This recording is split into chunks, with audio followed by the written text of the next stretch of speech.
ये गर्मी की छुट्टियों का वक्त था। मैं स्कूल की 9वीं कक्षा में पढ़ता था। छुट्टियों के होते ही हम पूरे परिवार के साथ नानी के घर जाया करते थे। मेरी नानी का घर राजस्थान के अलवर के पास एक छोटे से गांव ठेकरी कुंडा में था। तो सभी का स्वागत करता हूँ एक नए एपिसोड में।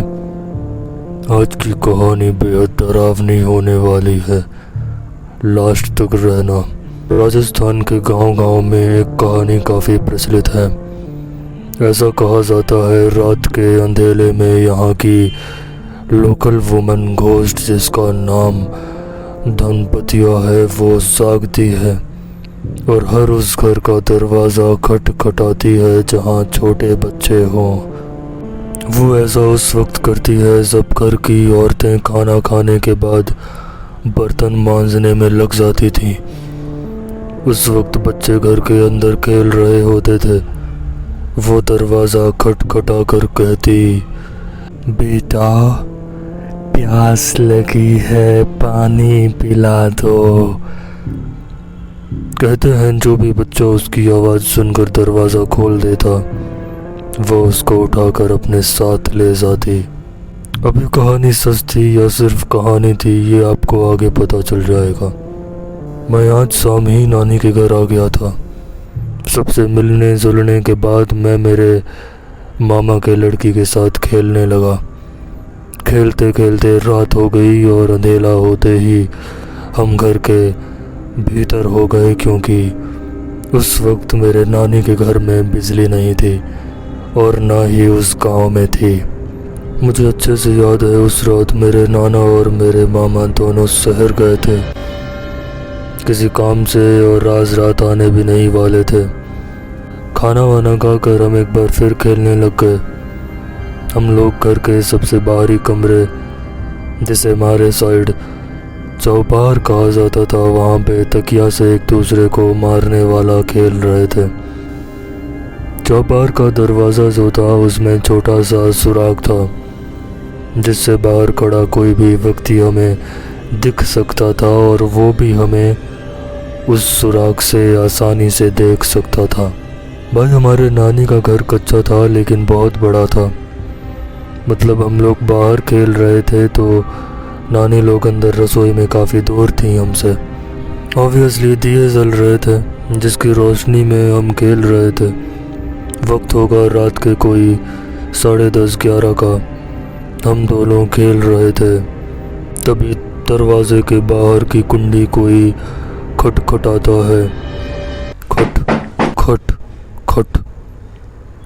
ये सुनते ही हम दोनों के रोंगटे खड़े हो गए और तभी बाहर से आवाज़ आती है, बेटा प्यास लगी है, पानी पिला दो।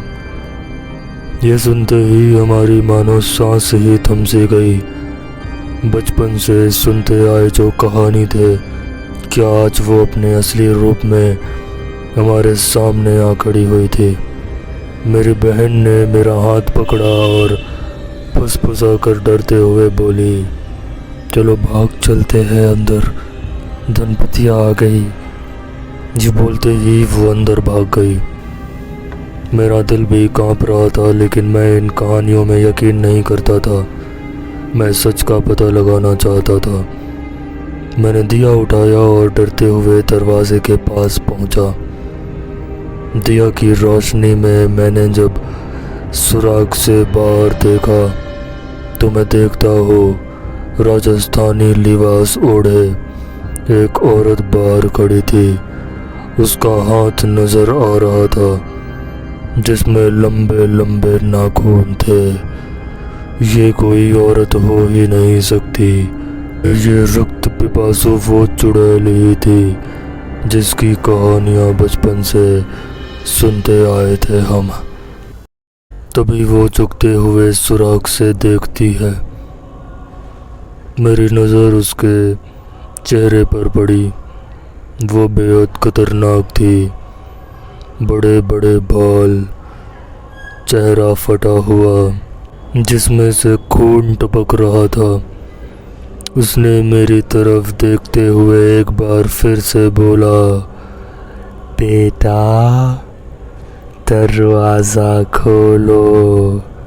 ये सुनते ही मैं पीछे की तरफ डर कर गिर गया और वो चुड़ैल अट्टहास करने लगी, ज़ोर ज़ोर से हंसने लगी। उसकी हंसी सुनकर मेरा कलेजा कांप रहा था। इतने में ही अंदर से नानी और मामी लोग भागते हुए और हल्ला करते हुए वहाँ आ गए। उनके वहाँ पहुँचते ही बाहर सन्नाटा फैल गया। थोड़ी देर बाद नानी ने जब दरवाज़ा खोल कर देखा तो बाहर कोई नहीं था।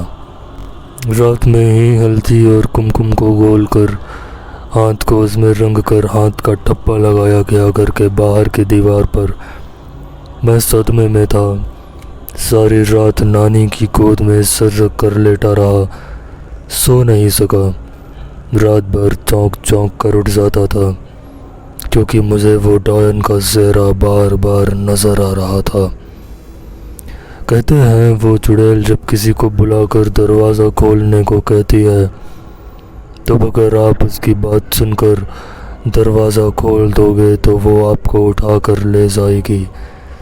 दरवाज़ा खोला नहीं पर उसकी बात का जवाब दे दिया, वो तब भी दरवाज़ा खोल कर अंदर आ जाएगी और तुम्हें ले जाएगी।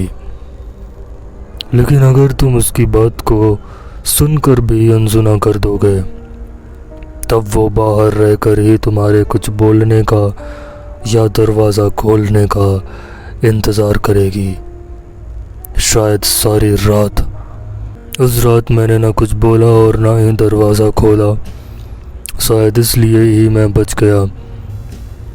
मोरल ऑफ द स्टोरी, रात में कभी भी अनजान व्यक्ति के लिए दरवाज़ा ना खोलें बेटा। That's it for today. Thank you भाई for watching this video. मिलते हैं अगली वीडियो में, तब तक ख्याल रखिए, खुश रहिए।